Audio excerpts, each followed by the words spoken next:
Okay, so some weird Technical shit just difficulty. happened. Yeah. All of a sudden, my phone stopped recording, It just and went Laura Lee blank. looked and was like, "Are we still recording?" The phone is completely off. Well, you were So, looking at it. Did you notice that it went off? I did, but then I was like, "Oh, it's probably still recording because I didn't tell it to that's stop." yeah. But Just yeah, because no, you don't it tell stopped. it doesn't mean it's gonna Yeah, do that. yeah. So, we were talking about how when a person has a 20 and back, they'll have certain memories and certain knowledge that seems just so natural to them.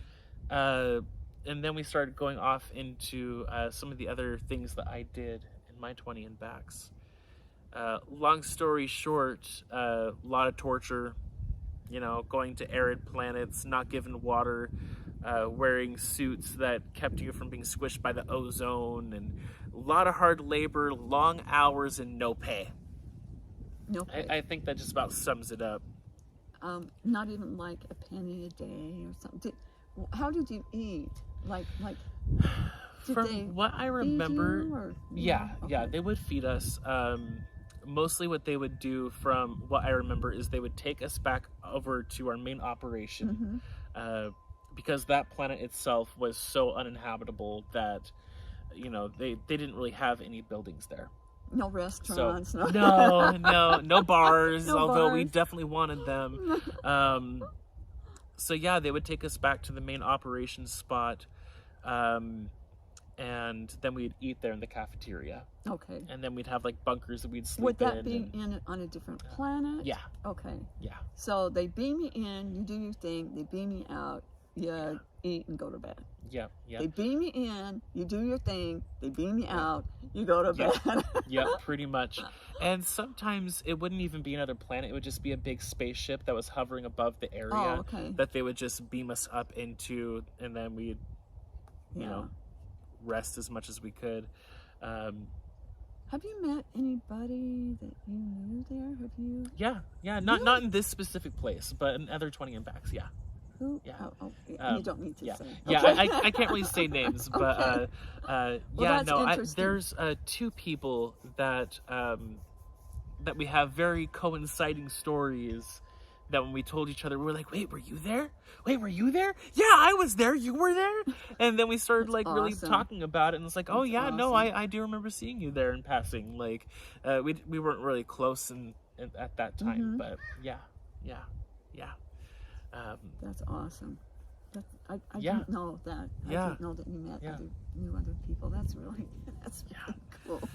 Yeah. Because how long ago was it that you even knew about 20 and backs?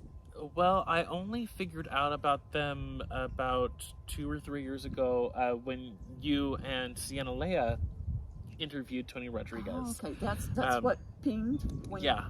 That's what started the memories. There were a few things that he said that I was like, "Oh yeah, no, I remember that." And I took a lot of time feeling into it, really working with my body. Just like, is this real? Is there something real to this with my memories with this? Or am I just like getting a placebo effect from watching his videos? And then the memories started coming in, and interesting. Those are on on my YouTube channel. They're down a little bit, and you can download it on yours too if you want, or have a link cool. there. Thank you. Yeah, do that. I'll put a link to those in the about section of this video. They were really good. Tony's awesome. Yeah, they were really, really good. So I really don't know what else to say. That's just I'm. Any other experiences? Like, okay, so you did the medical, you went down and did the mining. Oh, spiders. Everybody talks about the big spiders. Yes. Yeah. From what I understand, there are a few different planets that have huge spiders.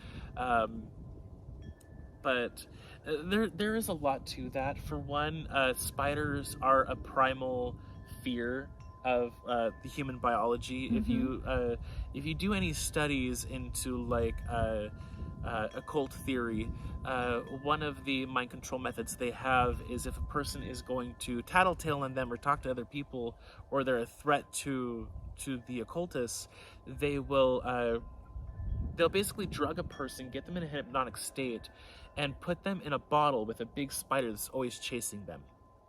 So they're constantly running around in circles. They're constantly afraid.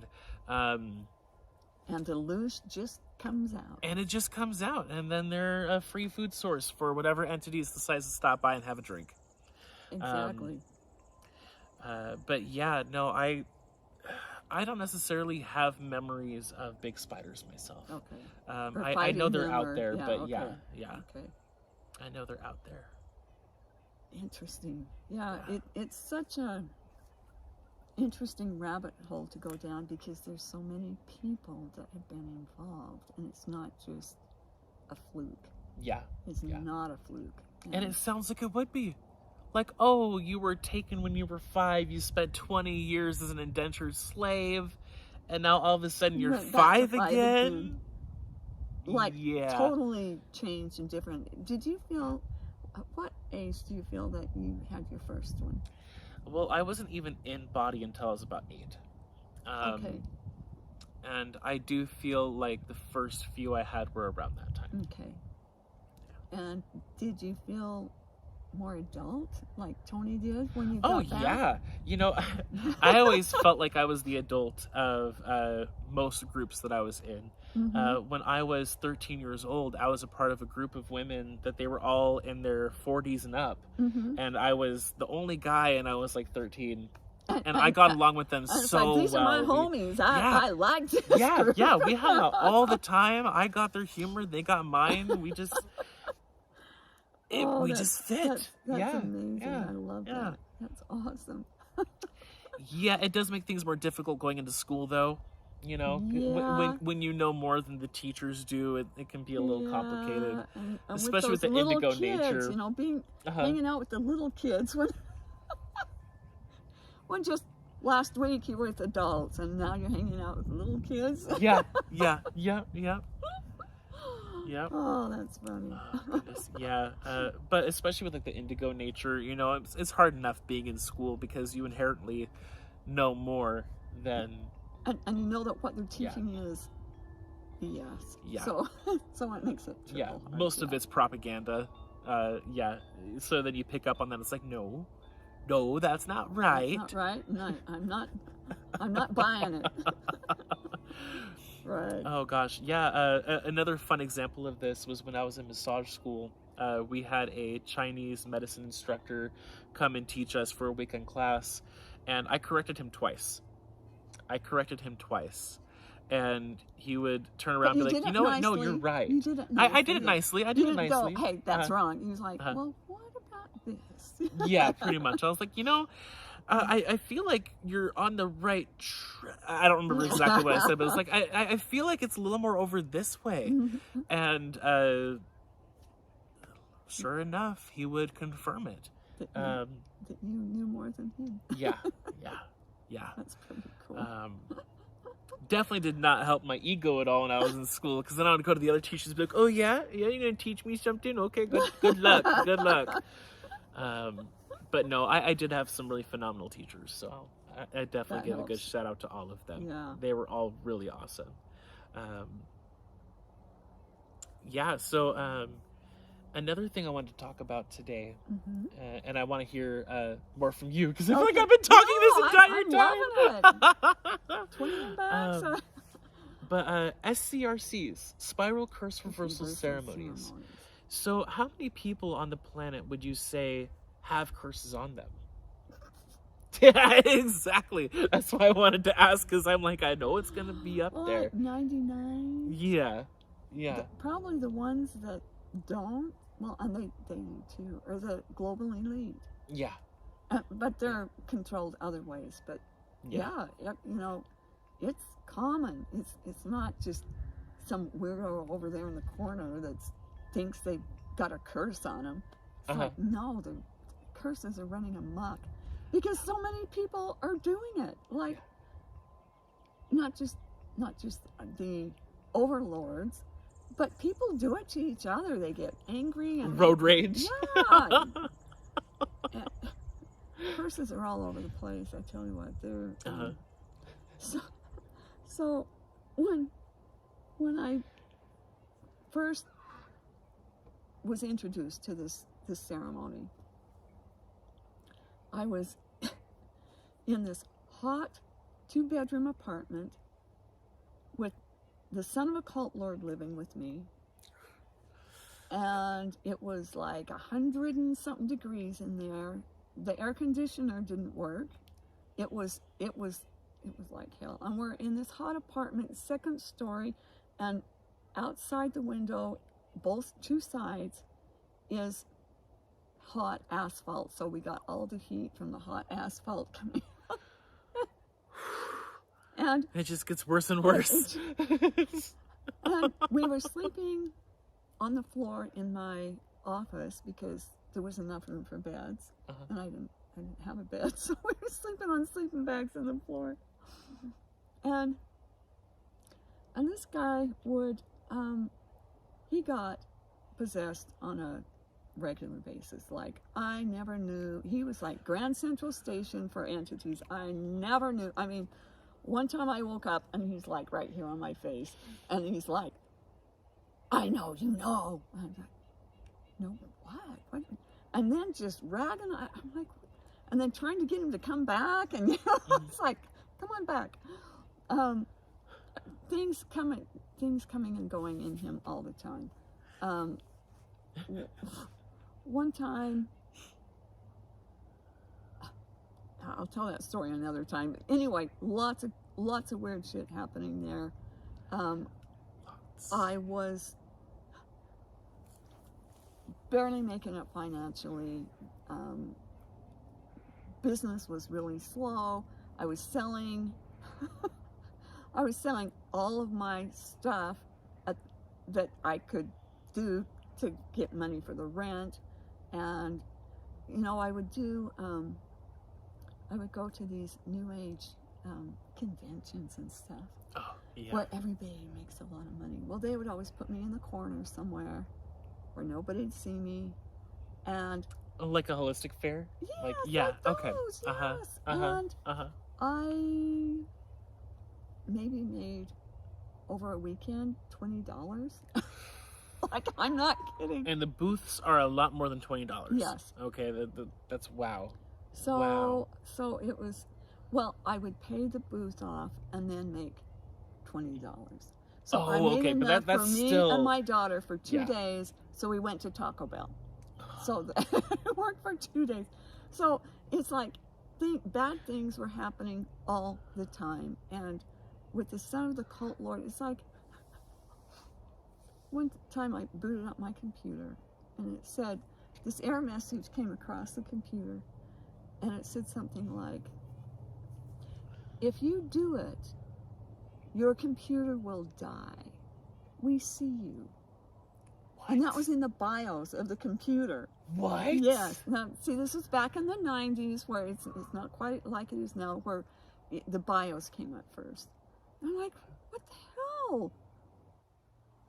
You do.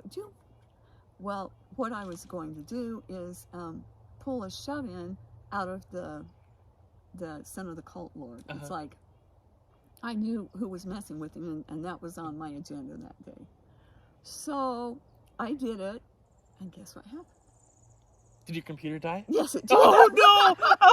Oh no! Yes, it did. Wow. It did die. So I had to take it to the, you know, the computer tech that was, and I didn't have money to take my computer in all the time. It was always in there. And back in those days, the computers were also very heavy. So very heavy. Not only did you have to pay for it, but you had to lug it in there. Yeah, it wasn't an easy thing to do. So this kind of crap was happening all the time. And my camera, oh my gosh. One time he says, you know, I think there's a UFO out there. So I'm going to take a picture of it. So he takes all these pictures and ruins my camera.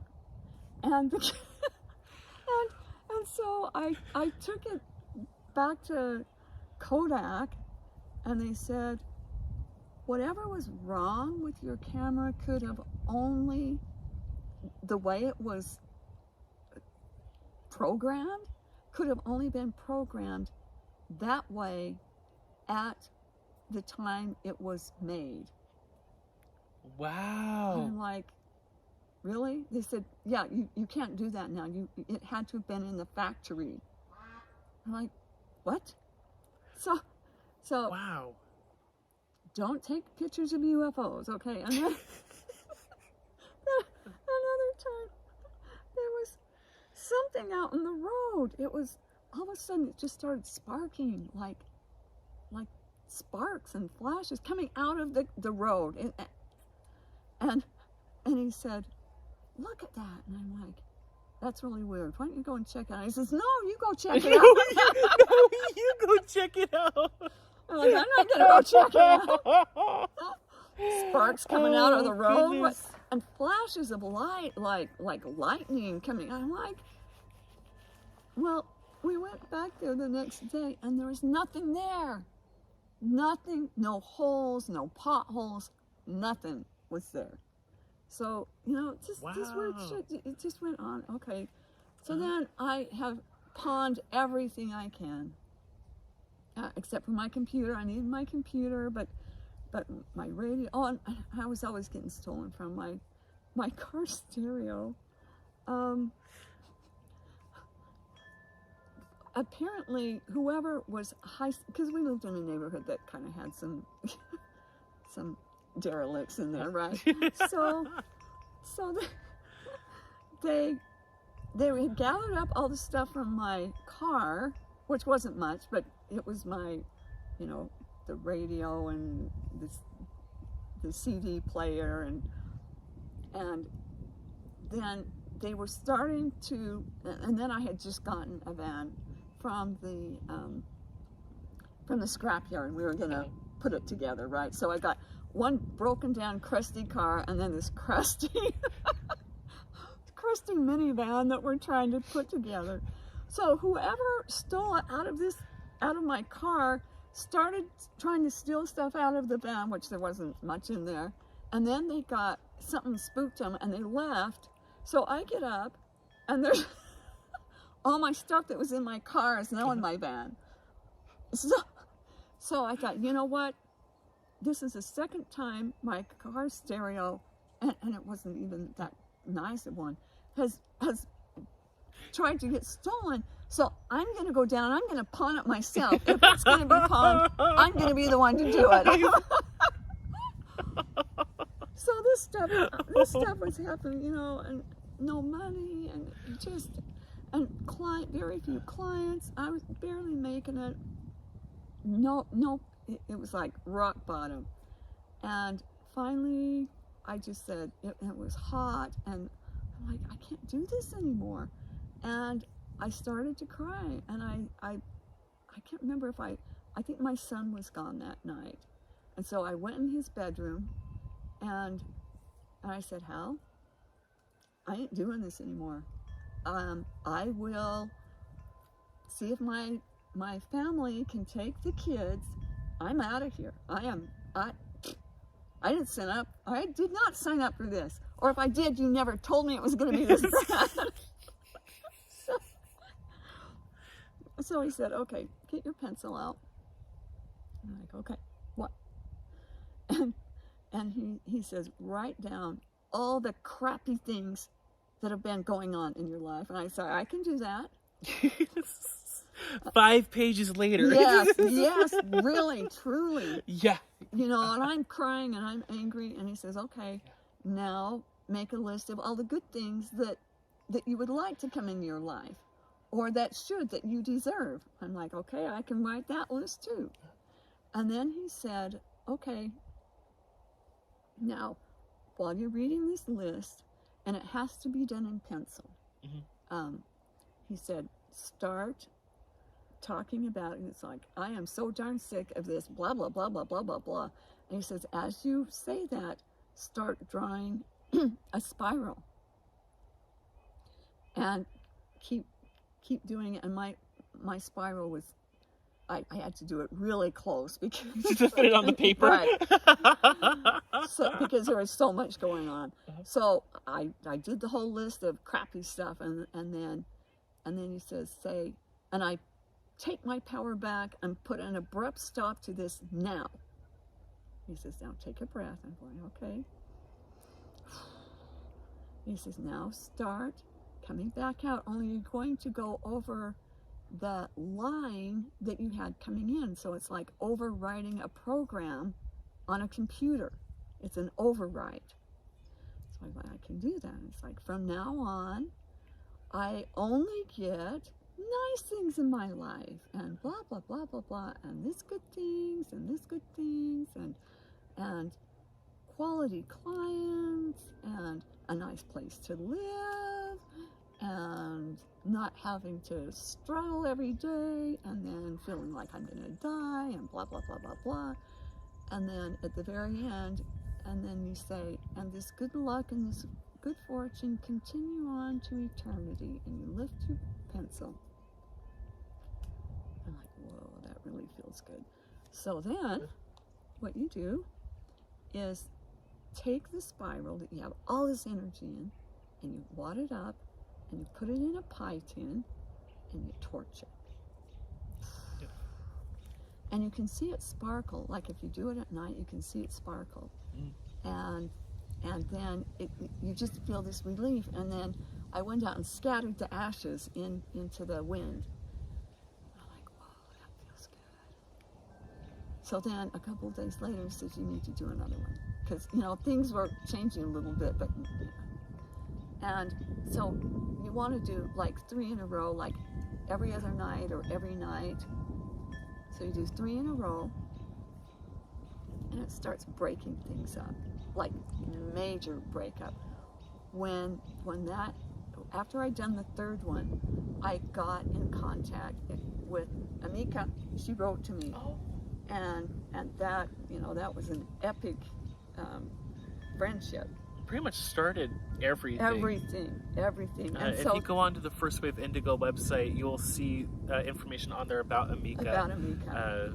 And she's a spirit guide now to First Wave Indigos, and she's like right there.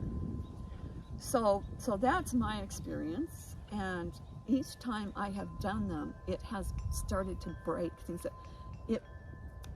Sometimes it happens overnight, but usually it just starts breaking the crap up so it can leave, and so the good stuff can come in.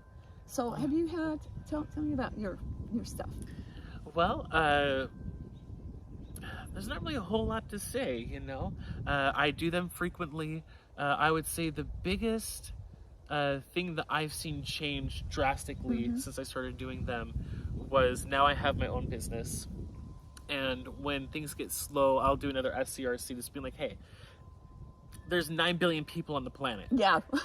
I can help at least a portion of those people. I want them to come to me so I can help them so they can help me, help them, help the planet. And literally the next day I'll have like 7 or 8 people schedule.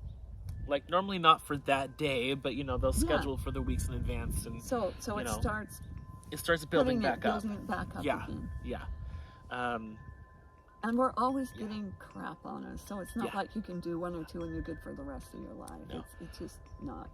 And the curses can be like physical curses where somebody is doing a ceremony, or just somebody with intent that has such good psychic projections that they can curse you with that. Yeah. So it's all kinds of curses. It's not just one brand. Yeah, it's not just one kind. It's not just one kind. And there's also a lot of worldwide curses too, that are really placed on all living beings. Yes. I do them pretty regularly, and every time I do, I feel great. You can do the spiral very quietly, if you're in a place where you can't really be loud and can't scream really and howl like you want to. Yeah. You can whisper it. You can whisper it. Quiet scream. Quiet scream, right? Like, yeah. but it really does feel good, you know. One of the benefits I've noticed too is it does get it out of your nervous system. It does. So It does. like, not only does it have that immediate effect on the body, but then it has that magical effect too, where it's going to help to create the circumstances that will actually help you. Because, you know, you could be as a lot of people in the New Age movement, they like to think, you know, oh, just be as happy as you can be and things will change. Well, if you're homeless multiple times, you know, if you're losing everything, it's kind of hard to be authentically happy 24/7. You know, like, you'll have little spurts of it here and there, I'm sure, but for the most part, you're going to feel defeated. For the most part, you're going to feel like there's no hope. But there can be. But there can be, yeah. And this can get you on that road. Yeah, this will help you get there. This is an amazing tool for really taking back your power and being like, no, okay, I believe that I have magic, you know, and I'm going to use it to help myself and to help the planet without hurting anyone, you know, because it's very possible, you know. You can do it without hurting anyone. Imagine that. Yeah. Yeah. So to any dark occultists watching this, yeah. Why? Why? Why do you think that has to be a stipulation that somebody has to win and someone has to lose? It's like we can have win-win, unless you're a Dark Lord, and then they're going to lose. That's because right. All the power that they have is what we give them in the first place. Exactly. So once we take it back, they have nothing. Yeah. They have nothing. But it does take learning about yourself. It does take really knowing who you are as an individual, knowing basic psychology, knowing basic anatomy, knowing basic nutrition. You know, all of those things really help. Exactly. But yeah, taking back your magic, taking back your power. So many people like to say it's a dog-eat-dog world, but it doesn't have to be. Yeah, well, it has been, but it doesn't have to be. Yeah. It is for the Dark Lords that are controlling it, but they're going away, and you just need to know they're going away. So we can create an awesome, happy place here where we work together and play together, and nobody has to be the loser, except for the Dark Lords. Yeah. But that's really only because they made themselves the losers. You know, they have spent so long to manipulate and control millions and billions of people. It's just how they roll, but they're going to roll right away. Yeah. And the sooner the better, too. Yes. I mean, let's be honest here. I mean, so many people like to say, you know, one curse I see frequently is the lack of money. Mm-hmm. So many people like to say, oh, money can't buy you happiness. And what do you say to that? What do you say to that? You said that to me. Wasn't this on our chat? Yeah, it was. And I said, money can't buy happiness, but neither can poverty. Exactly. How many people do you know that are just joyful, that are poverty-stricken and always have, you know, someone on their tail? Oh, this is late. We're going to turn off your lights. We're going to turn off your water. That's poverty is. Yeah. It's so blessed to be poverty-stricken, isn't it? Yes. Especially look at the etymology and the history of the word blessed, where it's literally used by Catholic priests to remind people, you're less than me. So be less. Be less. Be less. You know, you told me about that years ago, and I actually looked it up, and there is historical evidence for that, where it literally is supposed to mean, like, yeah, I'm the priest. You are less than me. You are less than God. So just deal with it. You stay less, you be less, and you stay less for the rest of your existence. For the rest of your existence. Yeah. That is actually the etymological history of that phrase. So we like to change it. What are some of the things that we say, you know, when somebody sneezes? Yeah. So what do you say? I like to say kazoo tight, because it reminds me of those little kazoos, you know, that you blow. That's good. That's a good one. And sometimes I'll say, be more be you. More. Be Yes. more you. That was it. Be more. Yeah. Be more you. And you go, what? Yeah. Don't be less, be more. Yeah. Oh, okay. I can do that. Yeah. Oh, that's really good. Well, I'm just Yeah. looking at the time there, and I Oh think, gosh, yeah, yeah. this on top of the other 18 Yeah, minutes we did before. Yeah, we're probably about we're kind done. of going over time Yeah. here. So, Yeah. on, Okay. on that note, on the be more, I'd say we be done. We be done. Okay. All right. Thank you, everyone. Bye, everybody. Farewell.